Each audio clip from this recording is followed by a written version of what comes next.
전에 올라오신 우리 모든 예배자 한 분 한 분을 주님의 이름으로 환영합니다. 이 시간 주변에 좀 계신 분들과 함께, 요즘은 거리가 좀 많이 떨어져 있어서 서로 인사하기가 쉽지는 않습니다만 이렇게 인사하겠습니다. 한 주간도 수고 많으셨습니다. 주님께서 새 힘을 주실 것입니다. 우리 그렇게 한번 인사하겠습니다. 한 주간도 수고 많으셨습니다. 주님께서 새 힘을 주실 것입니다. 아멘.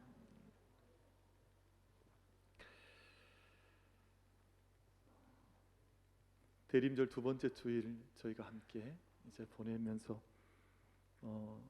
초 하나를 더 밝혀서 오늘은 두 개의 초를 밝히고, 또 성탄 트리는 또 저희가 의뢰히 또 밝혀서 이제 대림절 두 번째 주일 성탄의 계절, 대림의 계절을 저희가 함께 들어가고 그 가운데를 지나고 있는 중입니다.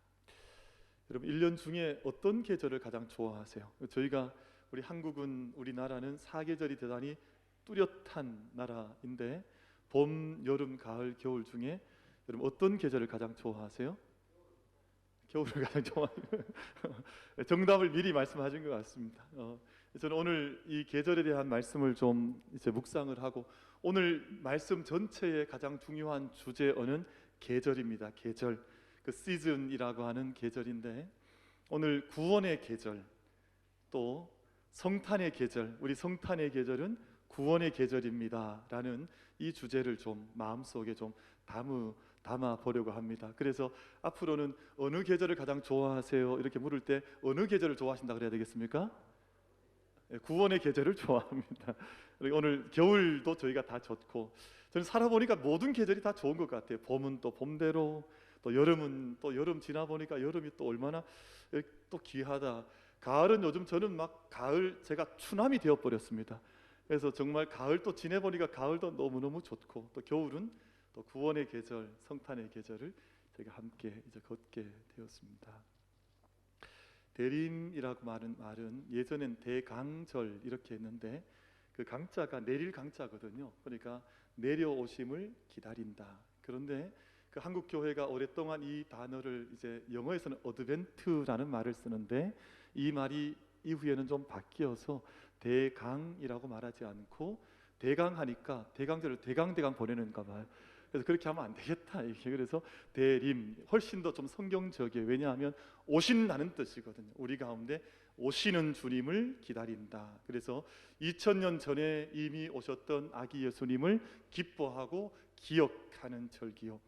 또 이제는 우리가 그때와 치는 정확히는 알 수는 없지만 주님의 오심을, 이제 장차 오실 바루시아의 주님을 기다리는 절기로 저희가 대림의 절기, 이 구원의 절기를 함께 또 걸어가고 있습니다.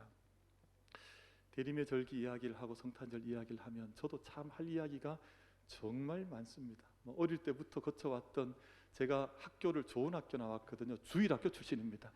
그러니까 얼마나 많이 그 성탄에 대한 경험이 많겠어요. 그러니까 11월 되면 이미 성탄절 준비가 들어가서 매일 학교 돌아오면 가방 던져놓고 교회로 올라가서 성탄절 연극 준비하고 성국 준비하고 거기서 꽁투 준비하고 찬양 준비하고, 그 교회, 저희 시골 교회의 그 본당 안에 그 옛날에 톱밥 난로를 떼었거든요. 그러면 톱밥 난로 때문에 화력이 엄청납니다. 그러면 그 주변에 주일학교 아이들이 수십 명이 둘러서서 그 시간 정해서 그 연습을 한 달을 했습니다. 한 달.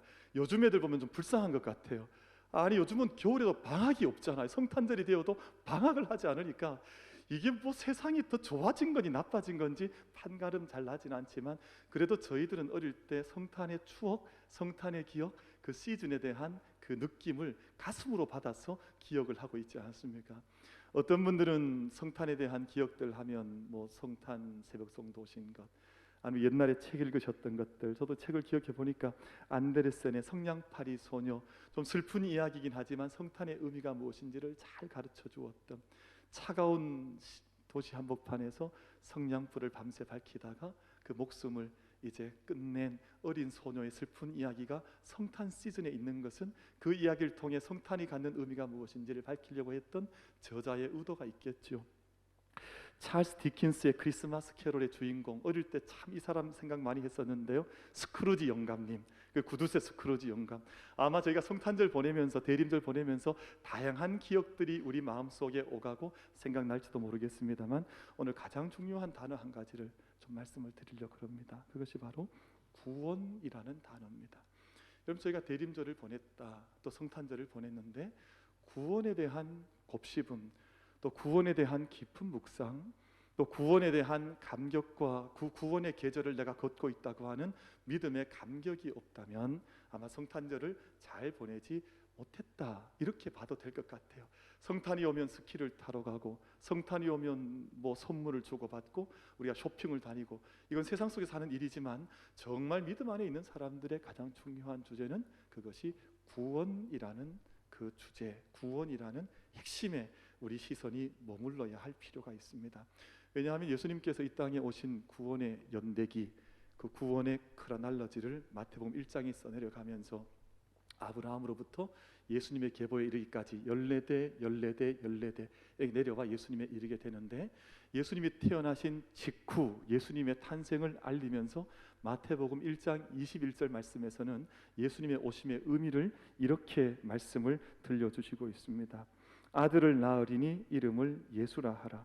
이는 그가 자기 백성을 그들의 죄에서 구원할 자이심이라 하니라 라는 말씀을 들려주고 있습니다. 그러니까 이게 핵심입니다. 이게 정답입니다. 만약 이 구원에 서신 구원의 주제를 떠난 채 다른 대림절, 다른 성탄절을 보내면 사실은 성탄절의 알맹이는 놓쳐버린 채 껍질만 붙들고 있는, 오늘 이 말씀, 아들을 낳으리니 이름을 예수라 하라. 이는 그가 자기 백성을 그들의 죄에서 구원할 자이시기 때문에 예수님의 이름을 너희가 기억하라고 하는 것이 대림절과 성탄절의 가장 중요한 메시지가 되겠습니다.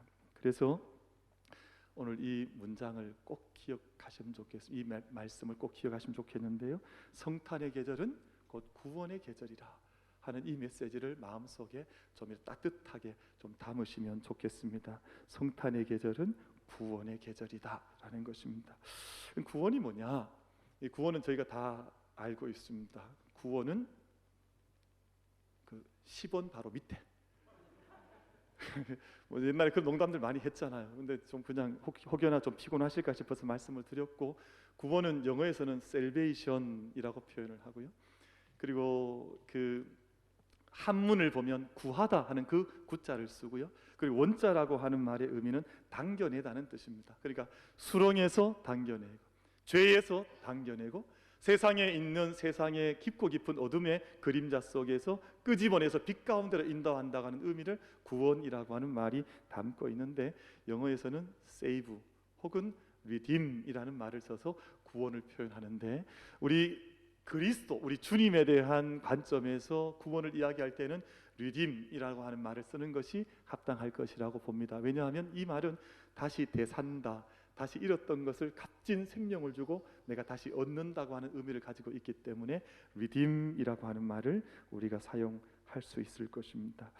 우리나라의 표준 대국어 사전에서도 이 구원의 의미를 두 가지로 지금 설명을 하고 있습니다. 그래서 여러분 만약에 스마트폰을 여시거나 아니면 집에 있는 사전을 펼쳐서 표준 국어 대사전을 열어보시면 두 가지 의미를 쓰고 있는데, 첫 번째 의미는 어려움이나 위험에 빠진 사람을 구하여 주는 것. 그러니까 어려움이나 위험에 빠져 있는 사람을, 사실은 다차원적이죠. 물질적으로, 영적으로, 정서적으로 사실 구원해야 할 일들이 얼마나 많은지 몰라요. 우리 세대는 더구나 그렇습니다. 위험이나 어려움에서 사람을 구출하여 내는 것, 이게 구원의 첫 번째 사전적 의미고요. 두 번째는 우리 신앙적 의미를 담아서 표준 국어 대사전이 표현하고 있더라고요. 두 번째 의미는 인류를 죽음과 고통과 죄악에서 건져내는 일이라고 성경의 메시지를 우리 국어 대사전에서도 동일하게 이렇게 해설을 하고 있는 것을 우리가 읽어볼 수가 있습니다. 구원의 의미는 두 가지, 소극적인 의미와 적극적인 의미가 있는데요, 소극적인 의미는 죄로부터 우리를 끄집어낸다는 의미가 있습니다. 죄로부터 벗어나는 것, 죄의 상태에서 우리가 끄집어내는 것, 이건 좀 소극적인 의미입니다. 조금 더 적극적인 의미의 구원은 무엇이냐 하면 하나님께로 돌아가는 것, 그러니까 우리가 예수님의 통치를 받고 난 이후에 예수님이 아니 계셨으면 어둠 가운데 있었을 어둠의 역사인데, 그래서 암흑기라 그러잖아요. 예수님이 오기 전 말라기 이후로부터 예수님 사이에 있던 400년의 시간을 암흑기라고 부르거든요. 이때는 희망이 없는 시간이래, 어두운 시간이래. 근데 예수님이 이 땅에 오시면서 이 땅에 빛을 주시면서 어둠으로부터 구출해내셨을 뿐만 아니라 하나님께로 돌이키게 하는 역사가 시작이 되었기 때문에 구원의 의미는 이 두 가지, 어둠과 죄에서 끄집어낸다는 의미와 하나님께로 전적으로 돌이키게 한다고 하는 이 두 가지 의미가 구원이라고 하는 온전한 의미로 저희가 받을 수가 있을 것입니다. 그래서 구원을 받고 나면요, 우리가 구원을 경험하고 나고 은혜를 얻거나 내가 은혜 가운데 있다, 구원을 받았다, 이 느낌을 받게 되면, 이 고백을 우리가 감당하게 되면 우리 마음속에 기쁨이 임하게 되어져 있습니다. 그 기쁨을 감출 길이 없어요. 빛을 감출 수 없는 것처럼 우리 삶 가운데 정말 기쁨이 덩실덩실 춤을 추듯이 우리 안에 기쁨의 은혜가 넘쳐나게 되는 것이거든요.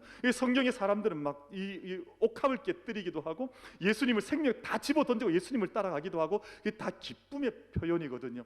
여러분, 이 시간 우리 만민의 모든 가족들 축복하고 싶은데요, 구원이 그냥 저 멀리 있는, 구원을 받았는지 받지 않았는지, 내 안에 있는지 밖에 있는지 전혀 구별하지 못하는 믿음의 성도들이 아니라, 내 안에 하나님께서 모든 죄로부터 벗어내게 하시고 하나님 앞으로 다가가게 하신, 하나님 시간 안에 들어가게 하신 구원의 계절로 인해서 기쁨의 삶을 재발적성 살아낼 수 있는 우리 만민 가족들이 다 될 수 있게 되기를 주님의 이름으로 축복합니다. 그래서 저는 옛날 어릴 때 재발적성 이 말 많이 들었어요. 제발 좀 기쁨의 삶을 살자. 우리 한국 그리스도인들이 구원은 받았는데 기쁨을 잃어버렸어요. 대단히 역설적이거든요. 아니, 구원은 다 확신해요. 근데 삶 속에 기쁨이 다 없어져서 이게 도대체 기쁨이 있는지 없는지 잘 모를 때가 많아요. 교회들마다 그림자, 어두운 색깔들이 가득하다 보니 구원을 정말 받은 것이냐, 그 옛날 그 삭개오가 예수님 영접했던 그 기쁨을 누리고 있느냐 말이에요. 우리 만민 모든 가족들이 하나님 영접한 그 기쁨을 세상 끝하고 바꾸지 말고, 세상 끝에 가리워지지 말고 기쁨의 삶을 함께 경주해 나갈 수 있는 우리 모든 만민 가족들이 다 될 수 있게 되기를 주님의 이름으로 축복합니다. 그래서 구원의 과정을 잘 보여주는 분이 오늘 예수님의 그 계보의 두 번째 여인의 이름을 올렸던 라합이라고 하는 여인입니다. 그래서 오늘 저희가 이 여인을 통해서 우리가 구원을 어떻게 우리 삶 속에 실제적으로, 그리고 구체적으로, 총체적으로 내가 구원의 삶을 살 것인가를 라합을 통해서 좀 배우고자 하는데요, 여러분, 이것이 중요합니다. 라합은 구원받을 수 없는 여인이었습니다. 왜냐하면 라합은 이방 땅, 가나안 땅의 첫성이었던 여리고에 살고 있던, 여리고라고 이제 진멸될 땅이라는 말이거든요. 이제는 심판받아야 하고, 이제는 그 땅에 있는 모든 종족들, 가나안 7족속은 진멸되어야 할 상황인데, 그 족속에 살던 그 족속 여인이었습니다. 근데 이 여인은 또 그 직업, 그 삶의 자리를 봤더니 여호수아 말씀에서는 창기, 그러니까 기생이라고 기록을 하고 있습니다.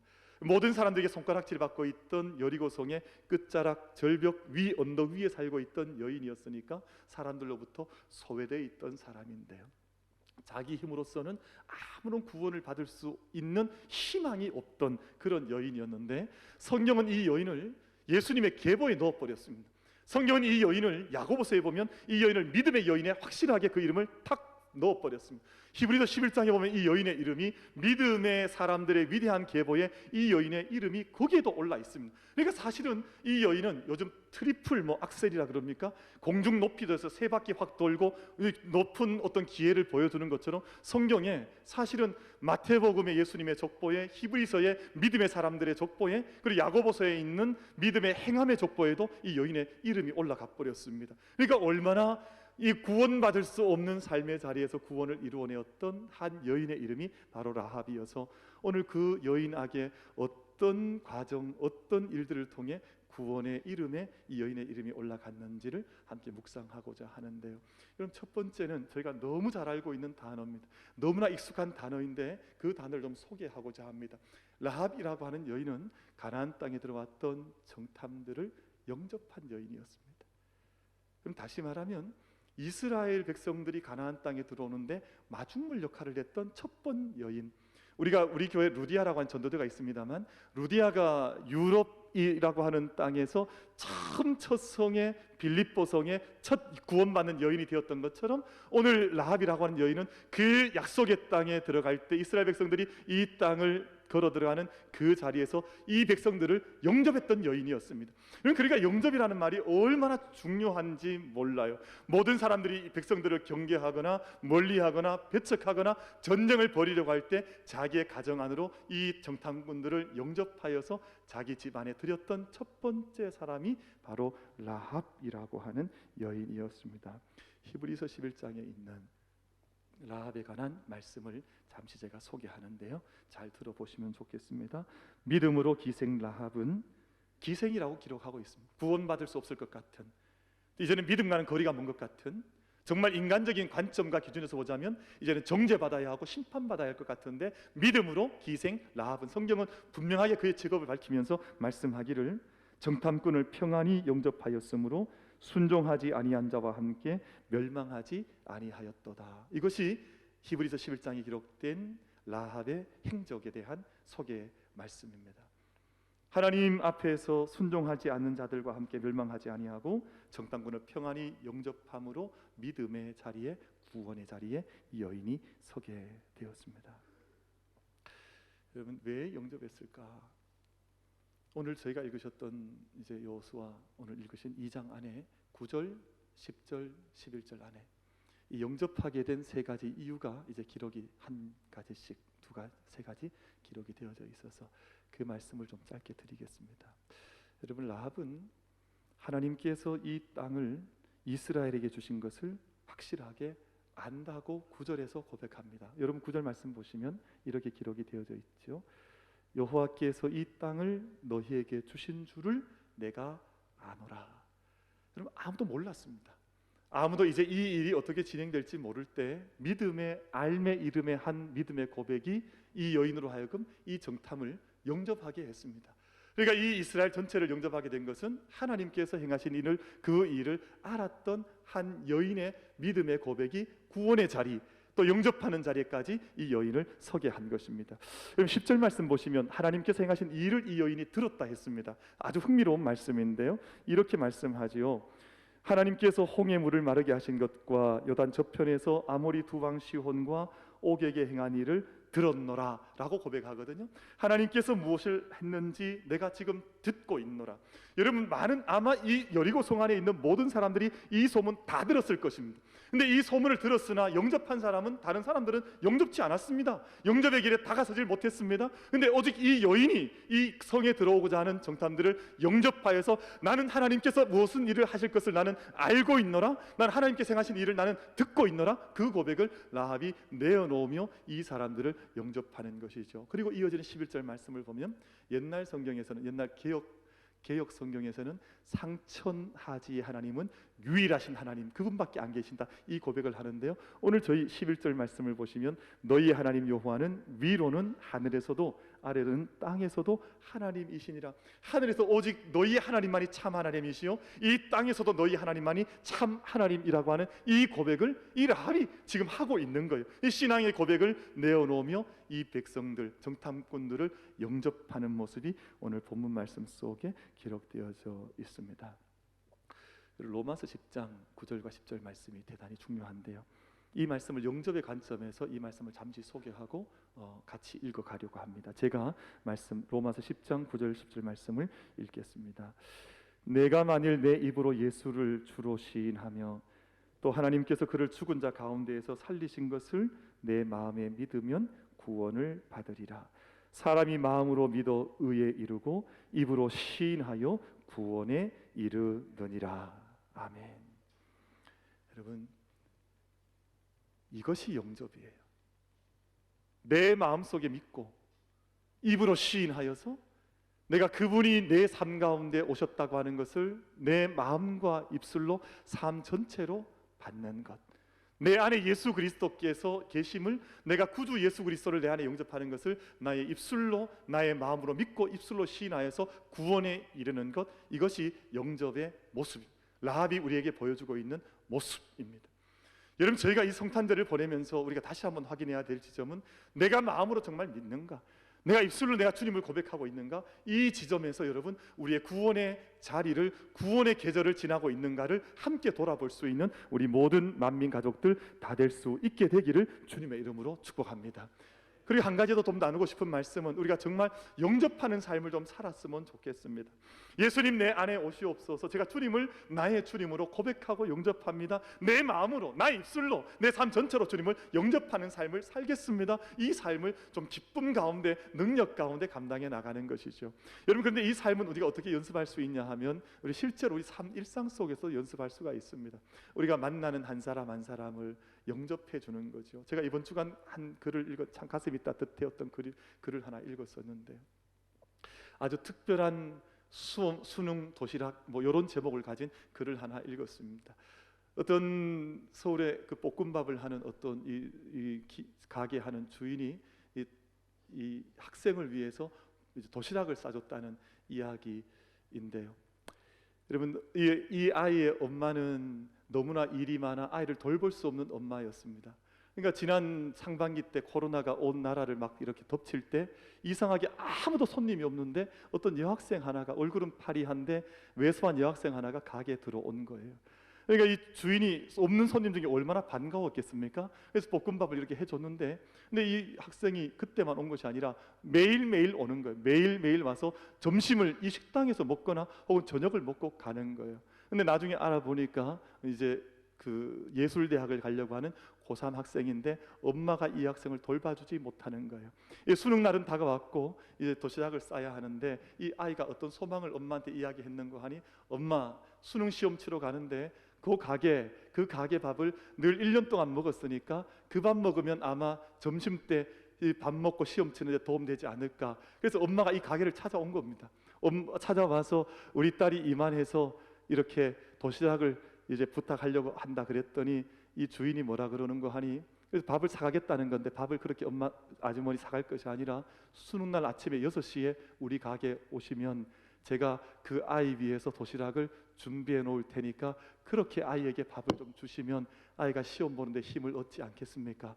그래서 이 주인이 새벽 4시에 출근을 해서 이 한 아이를 위한 밥을 만들고 도시락을 싸줬다는 거예요. 그 글을 읽으면서 마음이 뭉클했습니다. 근데 나중에 이 도시락을 싸준 주인이 뭐라고 말을 하는 거 아니, 사실은 제가 그 아이를 위로한 것이 아니라 지난 상반기 코로나가 휘몰아올 때 단 한 사람 손님이 없을 때 그 가게를 문을 열고 들어오는 그 아이를 통해서 오히려 내가 위로를 얻었고 그 은혜를 조금이라도 나누고자 이 아이에게 도시락 한 밥 따뜻하게 싸주고 싶었다. 이렇게 글을 썼더라고요. 여러분, 저희가 사람을 영접하는 것 저희가 그렇게 어렵진 않은데 이 땅에 영접하는 사람들이 별로 많질 않아요. 얼마나 눈빛이 싸늘한지, 얼마나 가슴이 냉랭한지, 찬바람이 부는지 세상 살아보면 어디 기댈 데가 없는 것 같아요. 제가 조금 전 우리 산부예배 들어오기 전에 우리 서리 집사님들, 신희 집사님 교육을 하고 내려왔는데요. 직전에 물었습니다. 집사님들, 이제 만민교회 집사님이 되어야 하는데 교회를 어떻게 생각하세요? 교회가 뭐가 됐으면 좋겠어요? 그랬더니 첫 번째 집사님은, 목사님, 저는 교회는 피난처 같은 곳이라고 생각을 해요. 어떤 여성도님이 그래 대답을 하시더라고요. 두 번째 분은, 목사님, 우리 교회는 엄마 품 같은 곳이라고 저는 생각을 합니다. 한 분은 교회는 정이라고 생각을 합니다. 뭐 이런 대답을 이어가는 거예요. 정이라는 말을 듣고 초코파이 말하는 줄 알고 깜짝 놀랐습니다만, 여러분, 그래요. 여러분, 한 분 한 분 얘기를 들어오면 다 하나님의 사랑, 하나님의 영접하심, 하나님께서 우리 환대해 주심을 다 이야기하고 있는 것 아니겠어요? 우리가 믿음의 삶을 살아갈 때 정말 예수 그리스도께서 이미 우리를 영접해 주신 분이시고 우리 구원하신 분이신데 우리 역시 입술로 마음으로 주님 영접하면서 참된 믿음의 삶을 좀 뜨겁게 살아갈 수 있는 우리 모든 예배자들이 다 되어지시기를 주님의 이름으로 축복합니다. 여러분, 이 라합이라는 인물을 야고보서에서 이야기할 때는 행함이 있었던 여인이라고 설명을 합니다. 야고보서 2장 25절 말씀을 보면 자신이 믿는 바를 행함으로 실천했던 여인, 믿는데 그친 것이 아니라 자기의 생각 속에 그냥 머릿속에 영접했다, 마음에 영접했다, 이런 차원이 아니라 삶 전체로 삶의 행함을 실천했던 여인이라고 말씀을 합니다. 2장 25절 말씀을 보면 이와 같이 기생 라합이 사자들을 접대하여 다른 길로 나가게 할 때에 행함으로 의롭다 하심을 받은 것이 아니냐. 영혼 없는 몸이 죽은 것 같이 행함이 없는 믿음은 죽은 것이니라. 여러분, 그래서 우리가 행하고 있는 이 자리가 이 가나안 땅 여리고성에 속했던 그 계절을 살고 있던 죽음의 계절을 살고 있던 삶을 지금도 행하고 있는지, 아니면 내가 여기 과감하게 결별을 하고 지금 라합이 완전히 구원의 백성으로 자기 자리 편입하기 원해서 이 백성의 자기 삶을 실천하며 던져넣었던 것처럼 우리가 구원의 계절을 그렇게 담대하게 살 것인지를 우리가 돌아보아야 할 필요가 있겠습니다. 그래서 라합은 과거로부터 완전히 단절했습니다. 여러분, 이 정탐들을 숨겨 주었을 때 여리고성 왕이 보낸 군사들이 이 집을 들이닥쳤어도 이 위협 앞에, 이 기세등등한 세상 앞에서 자기의 삶의 위치를 분명하게 정해서 이미 이 사람들을 3대 밑에 숨겨두고 이미 이 사람들을 자기 절벽으로부터 이 성벽으로부터 달아내리는 그 일을 라합이 하면서 한 여인이 가질 수 있는 최대한의 용기치를 다 보여주는 삶을 라합이 살아내었고, 그 결과 과거로부터 벗어나 구원의 삶의 문을 활짝 열어젖힌 한 여인으로 삶을 살아가게 된 것입니다. 그럼 라합이 왜 구원을 받았을까? 세 번째 이야기가, 세 번째 주제가 오늘 제가 읽으셨던 마지막 절 말씀, 21절 말씀이죠. 이 말씀 보시면 라합이 이르되 너희의 말대로 할 것이라 하고 그들을 보내어 가게 하고 붉은 줄을 창문에 매니라. 여러분, 라합이 이 정탐꾼들을 환대하면서 이런 말을 해요. 내가 당신들을 선대하였으니까 당신들도 언제가 될지 모르지만 이 성을 점령하고 침탈할 때, 이 성을 정복할 때 저와 우리 가족을 선대해 주십시오. 여러분, 이 단어가 히브리말에서 대단히 중요한 단어인데요, 헤세드라는 단어입니다.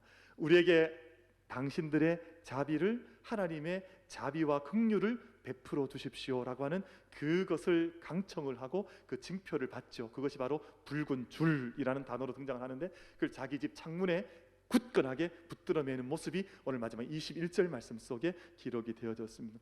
여러분, 만약 이 약속을 붙들지 않으면 라합은 심판받았을 것입니다. 만약 이 붉은 줄이 풀어졌거나 끊어졌거나 놓쳐버렸다면 이 집이, 여리고가 점령될 때 이 집도 멸망당하고 말았을 것입니다. 그런데 그때가 언제일지 알지 못하지만 라합은 자기 집 창문 틀에 이 붉은 줄을 굳건하게 메고 그 날이 오기를 기다리며, 오늘 우리가 대림절이라는 말을 쓰는 것처럼 그 날이 언제일지 모르지만 그 날을 기다리면서 구원의 때를 사모하면서 자기의 삶의 때를 걸어나갔던 여인이 바로 라합이라고 하는 것을 오늘 본문 말씀 가운데에서 기록하면서 구원의 계절을 걸어갔던 한 여인의 모습을 오늘 성경이 우리 가운데 들려주고 있습니다.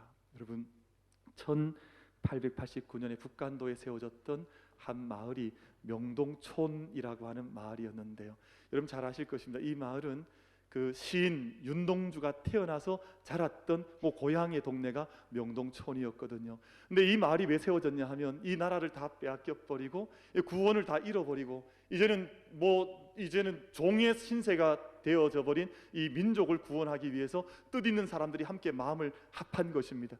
우리가 비록 나라는 잃어버렸지만 우리가 이 마을에 교회를 세우고 우리가 이 마을에 민족 학교를 짓고 이곳에서 태어난 아이들이 민족을 구원할 수 있는 자녀들 되게 하자라는 마음으로 개인 구원뿐만 아니라 민족 구원에 대한 꿈을 가지고 지금은 이 봄을 빼앗겨 모든 것 빼앗길 것 같지만 이제는 이 계절을, 구원의 계절을 찾자는 마음으로 세워졌던 동네가 바로 명동촌이라고 하는 동네였고, 그곳에서 윤동주 같은 시인이 어린 시절 뛰어다니면서 놀면서 구원의 정신을, 구원의 계절을 배우며 그렇게 자라나게 된 것을 저희가 알고 계실 것입니다. 사랑하는 성도 여러분, 오늘 우리 세상이 구원의 계절을 사실은 잃어가고 있습니다.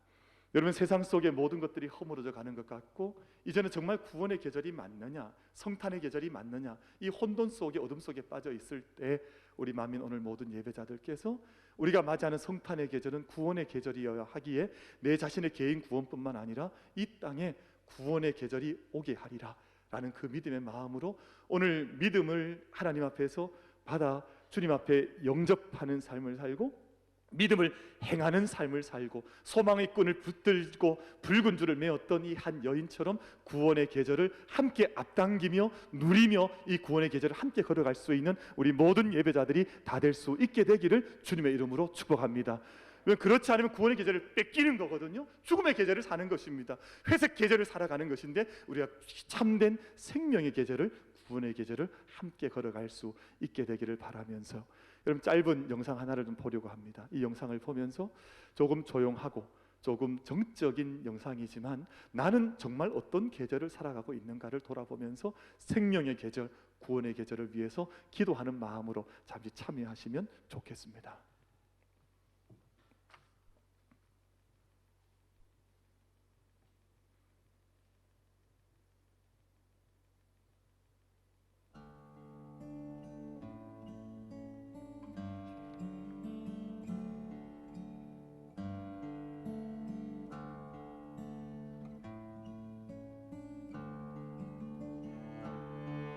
곡식이 무겁게 자라서 이랑까지 숙여지기를, 굵게 자라서 100명의 청년들도 뵐 수 없기를, 너무나 무거워서 100명의 처녀들이 나를 수 없기를.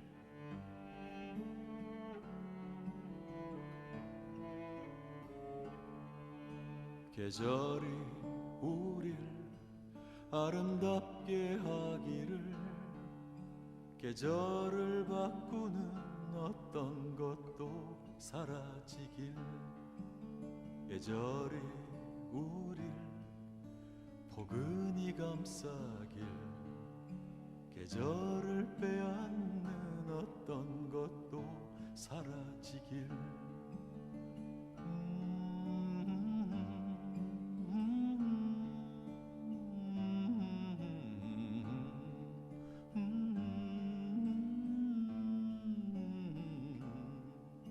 계절이 우릴 저 길로 이끌길, 계절을 가리는 어떤 것도 사라지길, 계절이 우릴 포근히 감싸길, 계절을 빼앗는 어떤 것도 사라지길.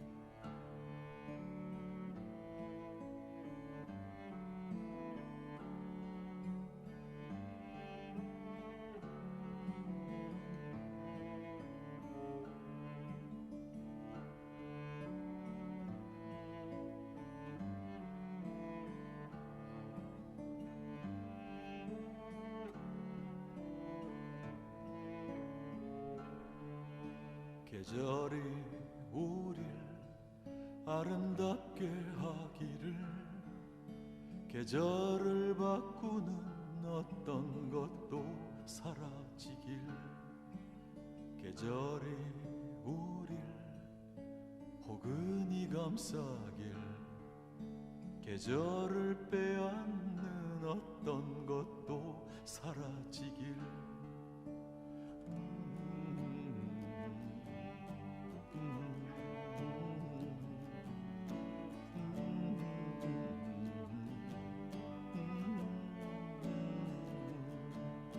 계절이 우릴 저 길로 이끌길, 계절을 가리는 어떤 것도 사라지길, 계절이 우릴 포근히 감싸길, 계절을 빼앗는 어떤 것도 사라지길.